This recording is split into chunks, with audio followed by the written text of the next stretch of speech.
Está na hora da entrevista. Entrevista. Crimes cibernéticos e as organizações criminosas.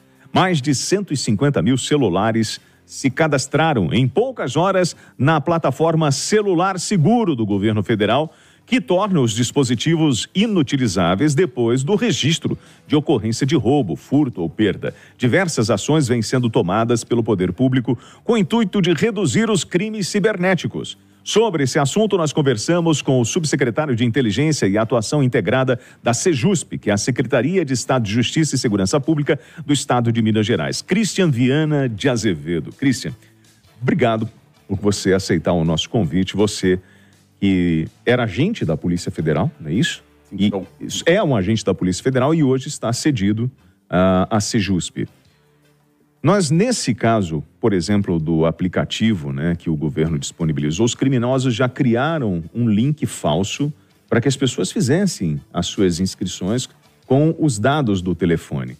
O maior desafio nosso hoje é proteger realmente esses dados que estão disponíveis do cidadão no mundo da internet?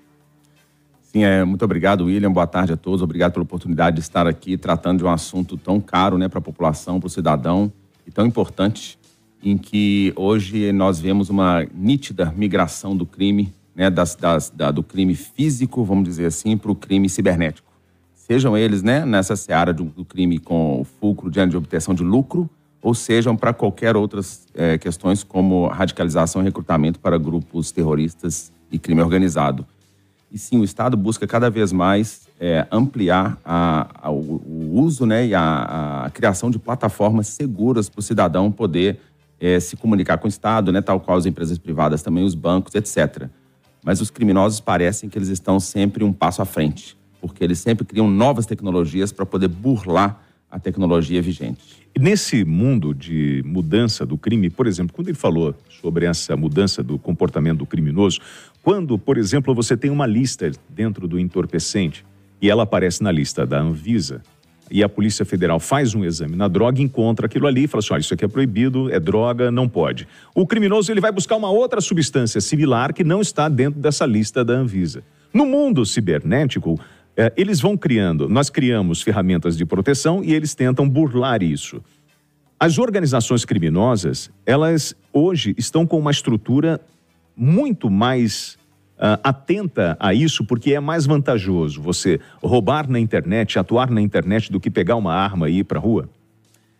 Sim, William, perfeito. A sua conclusão está bastante convergente, adequada com o que nós vemos hoje, né, no mundo da segurança pública. Ou seja, organizações criminosas, sejam elas gangues, né, ou grandes como um PCC, um Comando Vermelho, eles têm sim ampliado o seu portfólio criminal para incluir os crimes cibernéticos. E a cada dia que eles observam que o crime cibernético dá um resultado melhor em termos de lucro e um risco muito mais baixo, eles migram para esse crime. Por exemplo, como você mesmo citou, né, os assaltos a banco, né, assaltos Sim. a caixas eletrônicos, eles diminuíram muito nos últimos anos. Então, foi uma queda vertiginosa. Ao mesmo tempo que nós vemos que o crime cometido por, né, fraudes bancárias eletrônicas, golpes do Pix, etc., eles aumentaram muito. Então, já foi identificado pelas forças de segurança né, pela FEBRABAN, pela Federação dos Bancos, que essas organizações, elas têm se utilizado desse modal criminal, do cibernético, para ampliar o seu lucro e diminuir o seu custo, né, o seu risco do negócio. Então, isso é um business, né? Eles querem fazer dinheiro. Então, se eles podem minimizar o risco, então eles buscarão minimizar o risco. E o crime cibernético tem sido uma avenida para isso. Não, e é claro, né, que se o senhor prende um bandido, ele está com a arma na mão, o senhor consegue colocar no inquérito, né, posse de armas, enfim, ameaça, organização criminosa. Agora você pega ele com um tablet, ele não oferece, teoricamente, um risco real à vida de alguém. Mas, na verdade, é uma grande ameaça. E eu, quando coloco o meu nome, o meu CPF, meu endereço, meu telefone, minha data de nascimento, num cadastro qualquer no mundo digital, eu estou sujeito a esse criminoso? Sim, William, exatamente. Uma vez que os nossos dados estejam expostos na internet, na nuvem, nas redes sociais, ou em sites diversos, seguros ou não, há um grau de exposição. Porque uma vez que o seu dado está na rede, ele não está 100% seguro em nenhum lugar. Então, não existe né? Por mais que às vezes nos ofereçam, né, serviços que sejam, entre aspas, 100% seguros, nada no mundo cibernético é 100% seguro. O mundo cibernético, ele tem o que a gente chama das backdoors, né, as portas dos fundos, em que os criminosos conseguem penetrar. Então, por exemplo, né, se usa as redes sociais e você expõe dados seus bancários de cartão de crédito, seja no Facebook, Instagram, ou qualquer outra rede, um WhatsApp, você está correndo um sério risco de ter seus dados furtados. Se você também, né, e muitas vezes independe de você, você tem um cadastro num determinado serviço público e aquele banco de dados, ele é, então, corrompido, ele é sequestrado por um grupo criminoso, seus dados estarão expostos. E se nós virmos, né, você pode colocar na internet, né, no Google, uma pesquisa da quantidade de órgãos públicos em nível federal, estadual e municipal que já foram hackeados por grupos criminosos. E quantidade de dados vazados, né, da população por esses grupos criminosos. Sim. Ou por hackers individuais. Os senhores estão ouvindo agora o Christian Viana de Azevedo, né? E quem está falando aqui é um especialista nessa área de crimes cibernéticos, que é um instrutor, né, por exemplo, do Batalhão de Operações Especiais no Rio de Janeiro. Eu sei que eu posso falar isso, né? O senhor tem cursos fora do país, hoje está na Secretaria de Inteligência e Atuação Integrada da Sejusp. Então, assim, o problema é maior do que a população imagina.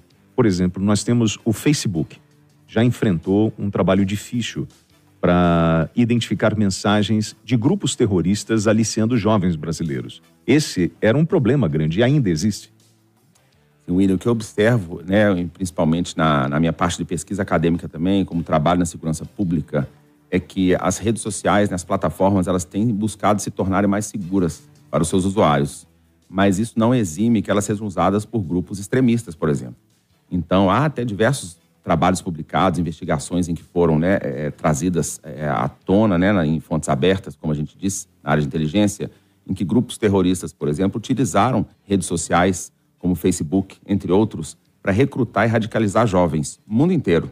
Então, grupo, por exemplo, terrorista, o Estado Islâmico, o Hezbollah, a Al-Qaeda, se utilizaram dessas redes e eles recrutaram e radicalizaram jovens na América do Sul e também no Brasil. E é uma estratégia bastante eficaz, porque ao invés de ter que enviar um dos seus terroristas a um país X ou Y para ali buscar, né, via contato pessoal, a radicalização e recrutamento, que é um processo bastante complexo e muito mais trabalhoso, eles fazem isso nas redes sociais. Então, eles conseguem ter um alcance muito maior e de bastante eficácia. Por exemplo, quando o grupo terrorista Estado Islâmico perdeu todo o seu território em 2019, né, então ele foi, entre aspas, extinto fisicamente, ele criou um cibercalifado, ou seja, um califado cibernético, o grupo se transmutou para o mundo cibernético, onde ele recrutou milhares de jovens, mundo afora. E ele se mantém hoje existente, inclusive, né, atuando com fortes campanhas terroristas no Oriente Médio, na África e tudo, por meio de muitos desses jovens recrutados. Quando nós começamos a falar sobre os crimes cibernéticos, falava sobre o uso da Deep Web, por onde passa o grosso da informação da internet.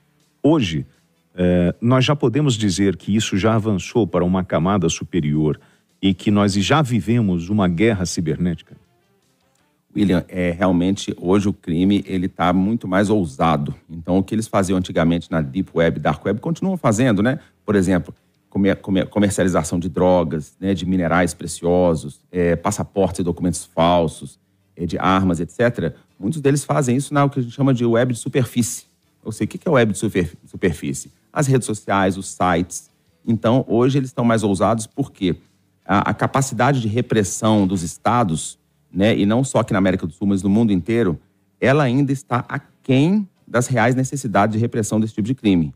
Então, o criminoso ele vai ousando mais, ele vai abrindo outras portas. Onde ele vislumbra, por exemplo, o meu usuário final, ele acessa mais a web de superfície, aquela que a gente usa no dia a dia, e ele não tem como acessar a Dark Web, ele vai utilizar essa web de superfície, até que ele seja, então, investigado e ele seja... né?